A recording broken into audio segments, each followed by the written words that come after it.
trust me, I still love board games. I still love the new and shiny. I just think sometimes it's worth being mindful of the other side of the conversation. Hi, I'm Alex Radcliffe from Board Game Co. And earlier this week, or last week, depending on when this video goes up, or 3 weeks ago if this video gets really pushed out, I did a video on stop buying new games and trying to spend a little less time, effort, and energy on, well, buying the latest, hotness, greatest, new stuff, all of that. And then this video just happened to be in my calendar for the same week because it's on my mind. It's on my mind about the idea of being a little bit more mindful with our purchases. It's not that I don't love board games. I really love board games. It's not that I am not still ridiculously attracted to all the new, shiny, pretty things on Kickstarter, in retail, all that. I still want all of it. And it's not like I'm getting burnt out on board games or playing new things. I still love every single aspect of this hobby. I don't know why I have this currently on my mind. It could just be the fact that Kickstarters are getting more expensive, and I'm seeing and noticing those price points show up, and I'm realizing that board games, with all the rising MSRPs currently going on, with everything going on in the world, the cost of board games is going up, which means the cost to be on top of the latest, hottest, greatest, all that stuff is going up. And as a peddler of the new, hot, and shiny, I often feel guilty of being part of that problem. It doesn't mean I'm going to stop. At the end of the day, it's the content you watch, and so it's the content I'm going to give you, but it does mean that I feel sometimes it's worth balancing out the other side of the conversation. And as someone who frequently shows up on my Monday to-back or not-to-back videos and talks about how a game will hold its value, I also think that sometimes a little bit more nuance around what it means for something to hold its value, but what it means when something is a good back versus a good value. And that's the point of this conversation. A good back versus a good value. Those things are different things in my mind. They're different in terms of what they represent and what they are. A good back, something when I say something is a good back, when I say this is a good game, it's not a good game. A good back, it'll hold its value. Go ahead and get it on Kickstarter. The only thing I'm actually saying when I say that is the idea that if you're getting the game anyway, you may as well get it on Kickstarter. The secondhand market will hold its value. The Kickstarter copy you're getting is either priced better or has extras, or in some way, shape, or form, it's worth paying attention to getting it on Kickstarter as opposed to just waiting and getting it at retail, or getting the deluxe, version directly from the seller's site, from the publisher's site at a discount, or this or that, or it'll come back to Kickstarter in a year and a half and it'll be cheaper. The only thing I mean when I say something is a good back is that if you're getting the game anyway, you may as well get it on Kickstarter. But that's not the same thing as being a good value. That's not, and that's the part that is always more complicated. It's always inherently a little trickier, because I feel sometimes that when I sit there and say, oh yeah, it's a good game, it'll hold its value, go ahead and get it, I feel that sometimes I'm giving a stamp of approval that this is a good place to put your money, and that is a more nuanced and more complicated conversation that is also inherently harder to have, as we'll see as we go through this video, as I give examples of certain buckets and certain categories, and as you vehemently, responsively, and reactively disagree with what I say, that will almost prove as to why this is a more complicated conversation. You see, a good back is a game that will hold its value, that's worth getting on Kickstarter. A good value, on the other hand, is a game that's worth getting in terms of the price versus content. Regardless of whether you sell it later, regardless of where else you can get it, is, at the end of the day, a game that costs $100 and will cost more than $100 down the road, but if it gives you the gameplay, or half the gameplay, or a quarter of the gameplay of a game that costs you $40, then that game is not a good value. There's a difference between those two things, and we will go through examples, but sometimes you can spend lots of money on deluxeified games that give you a ton of deluxeifications, and not necessarily a lot of gameplay. And other times, games will give you a lot more value for the price. A great example here is going to be a Splotter games, okay? And again, the reactive, instinctive, emotional response you have about, what are you talking about? Is Alex about to say something mean about Splotter games? That's inherently why I don't go into this kind of detail on my to-back or not-to-back videos. Because it's inherently a more subjective experience. A good back is a more objective opinion. A good value is more subjective. A Splotter game, a game that costs you $100 for one of those amazing Euro experiences that are absolutely incredible and I can recommend them to no end. Or one of those Vitalis sort of over-the-top deluxeified experiences. These are expensive games. But do they really give you more of an experience than a $40 Euro? Than a $40 equivalent? Sometimes yes. Other times maybe. Other times no. It's going to be game by game. It's going to go person by person. There are people who will not play Food Chain Magnate if you pay them. And there are people who are already offended. I even mentioned Splotter in this video because of how good Food Chain Magnate is. People fall into different camps, into different buckets, and it becomes harder to talk about it. And so we'll go into those buckets to a degree, just for examples, for the sake of the conversation. But starting off with that point I mentioned a second ago, which I think is worth touching upon. A good back, something that is objectively the price point on Kickstarter versus the price point at retail, that is an objective fact. It is not something that is up for debate, although with caveats and nuance. You see, if I sit there and say, do my 2 back or not to back videos, that this game will hold its value, that is an opinion around an objective fact. The opinion part is based on past data, it's based on evidence or reasons or this or that, but at the end of the day, looking backwards to the past, you can objectively say whether something did or did not hold its value. That is again, the nuance part starts to come into the aspects of different markets, of different regions, of do you count shipping. There is nuance to be certain. But the general idea of looking at the market and seeing how something did, or being able to say, look, it was on Kickstarter for $49, and then now you can buy it from Miniature Market, the exact same game for $42, at a certain point, some of these things come down to objective facts. Versus with opinions, whether a game is a good value, that is much more subjective. It is harder to have that conversation. What represents a good value? Is it the amount of games you can play with it? I mean, that's really, you can just play a game as many times as you want. Is it the experience you have? Do deluxeifications add to that experience? Do the variety of characters you can get in Marvel Zombies, is that worth the relative cost? Those start branching into subjective opinions. There will be takeaways, but not strong takeaways. There's timestamps for that in case you want. But let's talk about those 4 buckets, because there are essentially 4 buckets here. Once you divide it down into 2 categories, and you have 2 of each, you just have 4 categories. You have good backs that are also a good value. You have good backs that are a bad value. You have bad backs that are a good value, and you have bad backs that are a bad value. And we're going to go through all of those, and inherently, they all involve my subjective opinions around the value part. Not the value part, meaning the whether it's a good value, not whether it's a good back. So let's cover some of those with some specific examples. Good back, good value. That's a game that's worth getting on Kickstarter price point wise, and a game that it's also giving you a ton of value for what you're getting, and I'll give you some examples there. We have Marvel Zombies, the base pledge specifically, and again, it's already subjective. You already have people who are like $120 for that game, and you think that's a good value? Well, yeah, I mean, look how much content you got for it. Look how much variety you have in that experience. Look how many times you can dive into Marvel Zombies. Is it overpriced? Is it not? It's hard to have that conversation. It's certainly a good back. It's certainly the best price point you will ever get that game at. That is not a question at all. But you'll also get a ton of variety. You'll get a ton of characters. You'll be able to dive in and play that game for a very long time. I think it's an excellent back, and I think it's an excellent value. I think both those things are true. Frosthaven, the amount of game you get in Frosthaven, and the fact that they've also recently upped the MSRP of it to like $250 something, up from $160 because of the cost and the increase in pricing and all these things. So you both had a good back and you had a good value. The amount of content you have in that game for the price point, it will hold its value just fine. That's a game, by the way, that I was wrong about. That's a game where by all accounts it should have been similar to Gloomhaven, but the world changed and they stuffed more things into the box. And when you combine those two things, they upped the MSRP from $160 to $250. In hindsight, that is an insanely good back, and it always was a good value. Frosthaven and Gloomhaven have always shoved more content into their games than almost any other game out there, making their games a tremendous value in terms of how much you're paying versus how much you're getting out of those systems. And then on the smaller side, you have something like Skulls of Sedlec. The Skulls of Sedlec expansion collection that recently showed up at my door, giving you all the expansions for like roughly $40 for everything in this over here. And the amount of game you have out of Skulls of Sedlec, one of my favorite games in such a relatively affordable price point. It's only a handful of cards, so in terms of the price point per content in that sense, maybe you think it's overpriced. But in terms of the price point per gameplay, again, these are all subjective to a degree. Once you move past pure price point, you start going down into subjective opinions of what is or is not a good value. But in my opinion, $40 for the amount of game you get out of Skulls of Sedlec is one of the best possible values you can get. And so those games are good examples, or at least in my opinion they're good examples, of good backs and good values.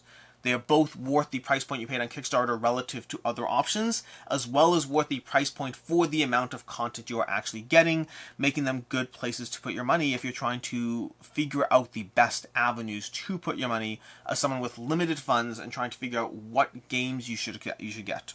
Obviously, of course, based on interest in those games as well. From there we move into good backs and bad values. These are games where backing on a Kickstarter was the right call compared to what your other options are, but it starts to get into a point where you start wondering how much is any degree of content worth. And we have different options on the table, starting off with the fact that Marvel Zombies over here, Marvel United over here. Getting all the content from Marvel United, especially if you went all in on the base game and the original and the X-Men as well. I mean, we're talking about hundreds and hundreds of dollars for Marvel United. That is an insanely good back compared to your price point and your options. So in terms of a good back, it's absolutely worth it. But is it worth it for the amount of game you're going to get out of this? How many times can I possibly play Marvel United for it to be worth the hundreds of dollars I've spent on this game? I play this game a lot. I like this game a lot, make no mistake. But price point to play, comparatively speaking, the amount of, going back to Button Shy Games, the amount of gameplay I get out of a Sprawlopolis experience, I've played Sprawlopolis like 50 times. I probably played Marvel United like 20, 30 times maybe. I've paid $11 for Sprawlopolis. I paid significantly more for Marvel United. The good back is absolutely there, but it's certainly, or subjectively, a bad value as far as the amount you pay for the amount of gameplay experience you get. And there's other games out there as well. There's Primal the Awakening up there. That's an expensive game. It's an expensive price point. Again, hundreds of dollars for a boss battling experience. Will I play it enough to be worth it? I don't know if I will. I mean, I just, it's hard to say, but like, it just seems like a very high barrier to meet.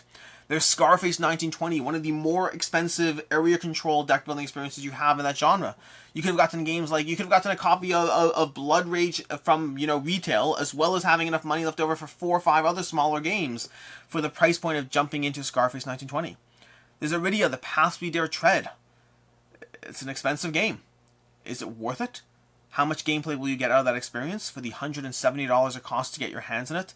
And even things like Mind MGMT, Mind Management, when you talk about the deluxe option, I mean, you can get the retail option, which will give you like half the price point, less ideal deluxe components, but still a solid option. So what are these options here as far as the bad values? Again, these are all subjective. Every single one of those things I said, you may instinctively be fighting against, or some of them, or others not.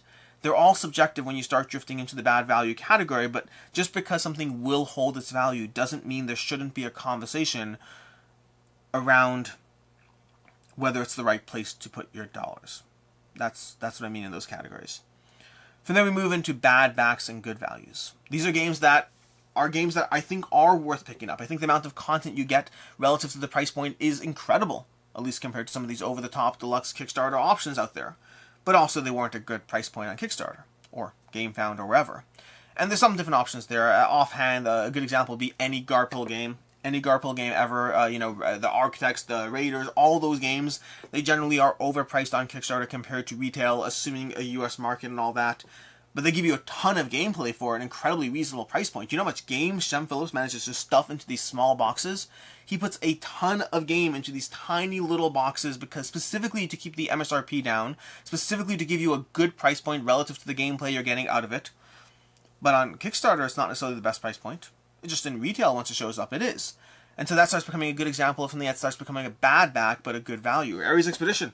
Same basic problem. Ares Expedition, which is, I mean, you can get the Kickstarter version of this right now on Amazon for like $35. Or you could have paid like $50 to get it on Kickstarter once you factor in shipping and all of that. You're paying more for it. And yes, I'm referring to the collector's edition as well, by the way, not just the retail. And so you paid more for it on Kickstarter. Like, again, objectively, you paid more for it on Kickstarter. But there's a ton of good game in there. It's a great game for a good price. $33 for what you can get of this. It's a bad back, but a good value. And there's many other examples out there of smaller games that weren't necessarily priced as ideally as I would like to have seen on Kickstarter, giving you less of a reason to back the publisher, but at the same time, you should still get the game, because it's a good value. You get a lot out of that game for the price point for what you pay for the experience. And then the worst category, And I have a few examples in this category, but like they're examples. Well, we'll talk about them. I always feel bad. Like everything else we've talked about until now has had at least one redeeming quality, in the categories they fit into. But the last category is going to be bad backs and bad values. It wasn't the best place in terms of getting the game on Kickstarter versus retail, and you're also probably paying more than you should for the experience you're getting out of it. And I will list 2 specific examples offhand, with the caveat that both of these examples are games that I do enjoy, but they're also expensive, and I wouldn't recommend getting them on Kickstarter for both of these. So it's always a hard balance there, but I do enjoy them, so there is that. Starting off with Feed the Kraken. Feed the Kraken is a game that the Kickstarter copy of the game cost more than getting it at retail even a few weeks later. Pre-ordering at retail was already cheaper a few weeks after the Kickstarter. And Feed the Kraken is an expensive game. You can get One Night Ultimate World for like $8 and it'll give you all the social deduction, hidden roll aspects you want out of an experience. Or you could pay like $75 for Feed the Kraken and get that. Feed the Kraken is a lot of fun. I really enjoy playing it. It's a great game. I highly recommend it. Also, it's expensive. It was neither a good back nor a good value. Both of them, comparably speaking,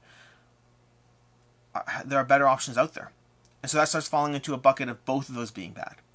And then there's Jurassic World. Jurassic World, which I'm currently playing through and really enjoy myself. I'll have a full review content either in the past or in the future, depending on when this particular video went up, but I'll have a full review of Jurassic World and all the games through it. Really enjoying it. Having a lot of fun. But I think the Kickstarter price point is expensive compared to getting it at retail. And I think that the price point in general, even at retail, is still putting it into a very, very hard bucket comparable to other legacy games. Some of it's the IP, some of it's the new world we live in compared to where we were a year and a half, 2 years ago. But I think Jurassic World is another good example of a good game that is both a bad back and a bad value. And many other deluxified games that don't always hold the value on Kickstarter can often find their way in there. Game Brewer titles, a whole bunch of those probably fall in that category. Bad backs and bad values. Nothing against the games. I think Game Brewer puts up fantastic games, but they don't always hold their value. They're often cheaper after the fact. And then you're paying for a deluxified version of a game. And you're often paying twice the price for a deluxified version of the game. So what's the point? Oh, I forgot Mythic Mischief here. And Fireball Island. Fireball Island, for context, would be a bad back and a bad value. Mythic Mischief would be a good back and a bad value. It's an amazing game, by the way. It's an absolutely amazing game. But I can also recommend to you TAC, which is just as good of a game, or Santorini, which is just as good of a game. Mythic Mischief is better than Santorini, but TAC's very good for like a quarter the price of Mythic Mischief. So those would be in that category, and I think those are all the games on the table. I don't remember everything. These are just the stuff that I brought out. What's the takeaway here? What's the takeaway? There are no strong takeaways. There are no strong takeaways at all, past the fact that sometimes when I'm doing my videos and I say, hey, this is a good back, it'll hold its value, you have to decide whether it's a good value. Okay? You have to decide whether it's worth the price point in terms of the content to you. I can sit there and point to all the reasons why it makes sense to get it now versus later. I can point to all the historical evidence as to why something will or won't hold its value. Also, worth noting, the historical evidence is not always facts. Frosthaven is a great example there. Frosthaven, you look at Gloomhaven and you could say, look at Gloomhaven. Obviously this will not hold its value. And then they bumped the MSRP up to $250. So my information is always based on the best information I have at the time and a judgment call around that. I am often wrong. Factor that in as well. But then even once you get past that entire conversation around whether you should get it on Kickstarter or retail, or will it hold its value or will it not, there's still the conversation of where should you put your gaming dollars. Because they're limited. Your time is limited, your space is limited, how much you can spend on games is limited, and so it doesn't matter how good a back something is. It doesn't matter that this game will hold its value because this over-the-top deluxified version will only ever be sold on Kickstarter. And so your options are now or never. Or now or more expensive. But that's the FOMO speaking. That's the fear of missing out. It's the conversation around you feel you have to have it because it was offered. Especially true with deluxe versions, by the way. Think about your collection. Think about how many games you have in your collection that don't have a deluxe edition. And you're totally fine with it as is. But then the second you find out that there's now a deluxified version, immediately your satisfaction with that game goes down a bit. It's illogical, it's irrational, but I also understand where you're coming from because I feel the same way. Suddenly that game that was amazing isn't as amazing as it was a minute ago.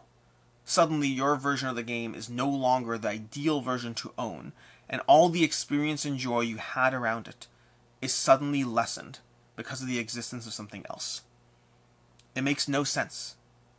And so once you realize and acknowledge it makes no sense, sometimes you can take that in the opposite direction. Sometimes it's hard. It's an uphill battle. Again, there are no easy answers here.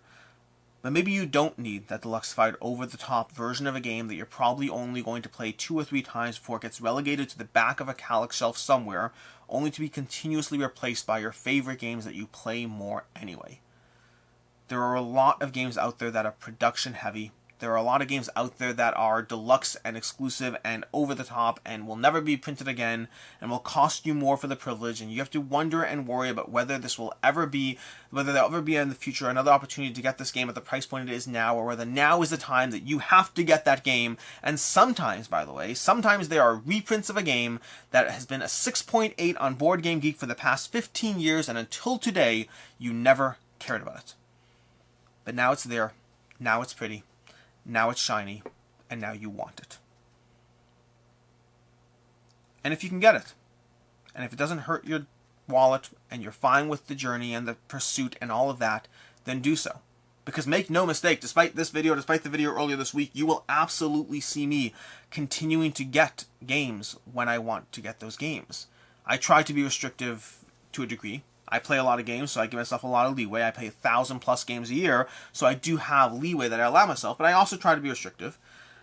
This is not meant to be a conversation around do this or do that, or don't do this or don't do that. This is a conversation just about the nature of the fact that remind yourself that there are reasons to consider alternatives. There are reasons to wonder whether you really need to back that game this week. Or if you were backing 5, maybe restrict it down to 2. I certainly know that for myself, I've cut down on how much I back these days. Not because I don't want to back them all. I do want to back them all. But because I just have a recognition that even with the amount of games I play, there's still a limit on my time. There's still a limit on what I can do. And I still have a backlog of games I'm making my way through. And so I try to restrict a little bit here and there. And it's a journey. And it's a process. And it's not necessarily binary. It's not necessarily all or nothing. It doesn't mean you have to back nothing or back everything. Sometimes it just comes down to the fact that you were backing 5, and now you're backing 4, and in its own small way, that's a minor victory. And when I say it will hold its value, it's still your decision as to whether it's worth your money. And I think that's the only real takeaway. That last sentence is the only real point or reason as to why I'm doing this video. You have to decide whether the content a game will give you, irrespective of the sell price or the market value or the retail or any of those, whether the content and the experience a game will give you is worth the money you're paying for it. I'm Alex Radcliffe from Board Game Co. Appreciate you being here, and as always, have a good one.